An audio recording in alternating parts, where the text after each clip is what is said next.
Hello everyone, so if you follow me and been watching my videos already, you probably know that I have a balcony where I keep my bonsai trees. But some of those that are new to the channel and just clicking on this video for the first time, I just want to go over my setup. As you can see, this is a balcony, and you might be wondering, sometimes you won't have a backyard or enough space for bonsai, and that's okay. I don't have a big space for trees, but I work with what I have. I have a balcony, and it's on the third floor, so it's up here. So yeah, I just want to go over it. So again, for those of you that don't have enough space for a house like myself, you live in an apartment, or you have a small balcony, I'm just gonna share with you my setup for this balcony and the things that I wish I could change, or things that don't really work for me. And yeah, without further ado, let's go ahead and get started.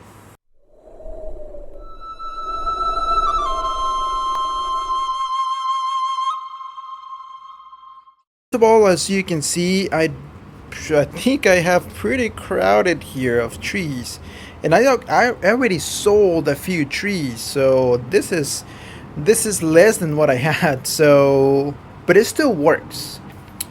You have to make it work, and you have to really see what is going to work for you.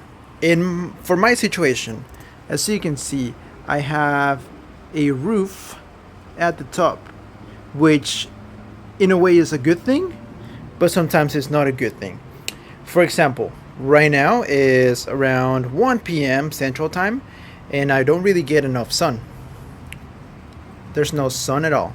There is just barely a little bit of sun peeking right here.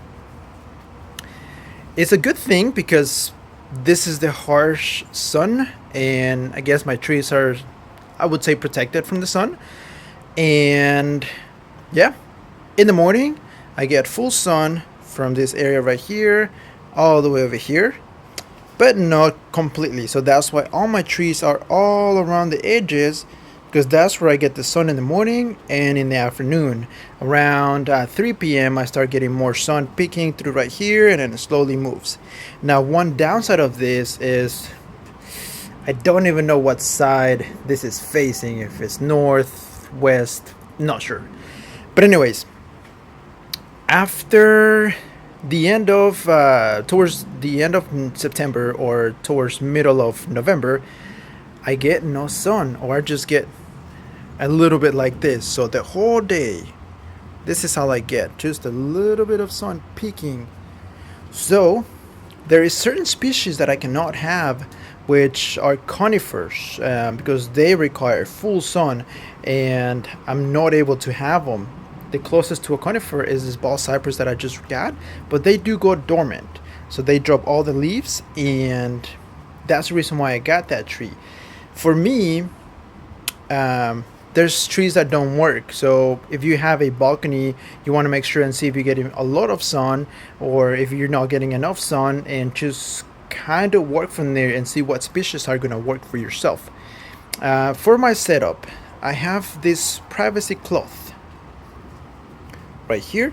So the reason why I have that is for two specific reasons. One, it's because since I'm on the third floor, the wind is just blasting sometimes. It's just crazy. It's pretty harsh wind.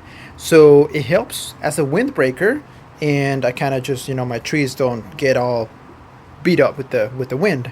And also just as privacy. Here, like, I can just sit and relax, and people won't even know that I'm here. So that's pretty cool.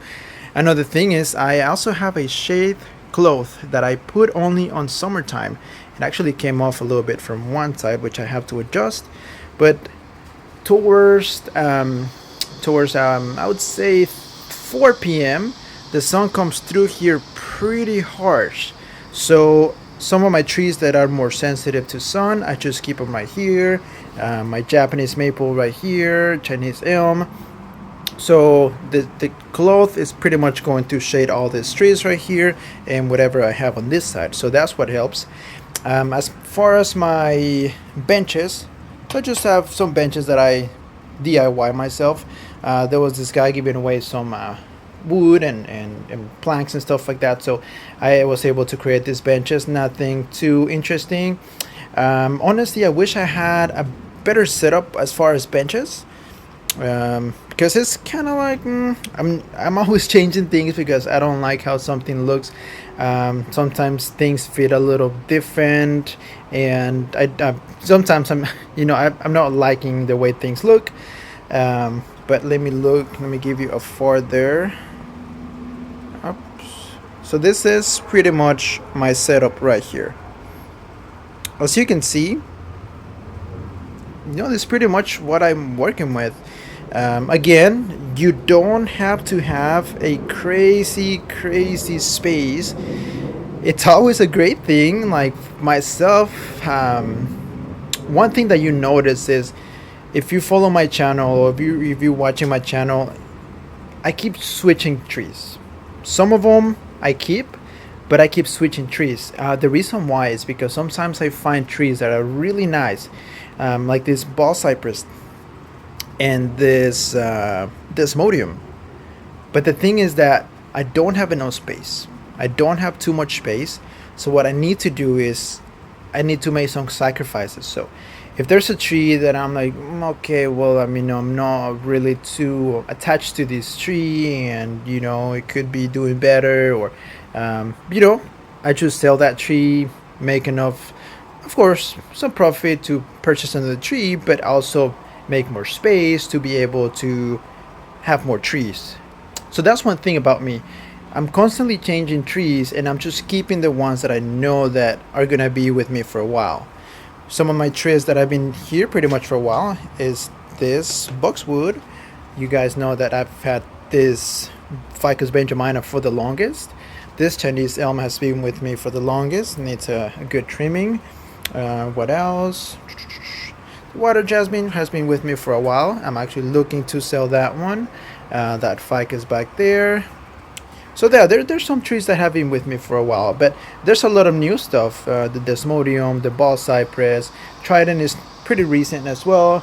I don't have many things at the moment, honestly. I sold a lot of things, and as you can see, there's space. So I'm trying to sell this water jasmine to make more space, because what I want to do, I'm actually thinking of making a trip to I Dig a Bonsai, which I made a video in Emory, Texas, just to maybe possibly purchase another tree.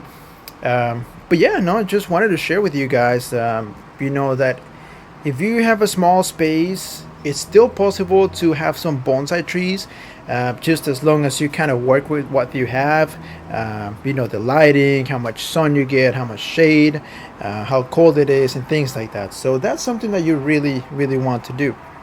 Now, when it comes to winter, it's a little bit of a mess on this side, but I just keep like pots and fungicide, insecticidals, and all those things that I need. Some pots up there, and just gotta clean up a little bit here. My work table that I use to record videos, repot, and stuff like that. So this is where in winter I would put my little greenhouse. Not really a heated greenhouse, but just to protect all my deciduous trees and evergreens from those pretty harsh winter colds and freezes and stuff like that. So that is pretty much it. So I just wanted to share my setup and how I'm able to make things work here. Yeah, so just as long as you are able to work with the space that you have, of course, we know people are blessed and they have a huge yard and plenty of space where you can just keep buying a bunch of trees, and that's amazing. But sometimes we don't have that available, and we just gotta work with what we have. So yeah, that's pretty much all I wanted to share with you guys on this video. Hopefully you do enjoy, and it's helpful if you're planning on getting bonsai but you think that your space is not big enough. I don't have a big space, and I'm making it work, and I've been doing bonsai pretty much for a few years now. So that is pretty much it for this video. I do hope you enjoy it. Please subscribe, that really helps the channel a lot. Share, and you have an amazing day.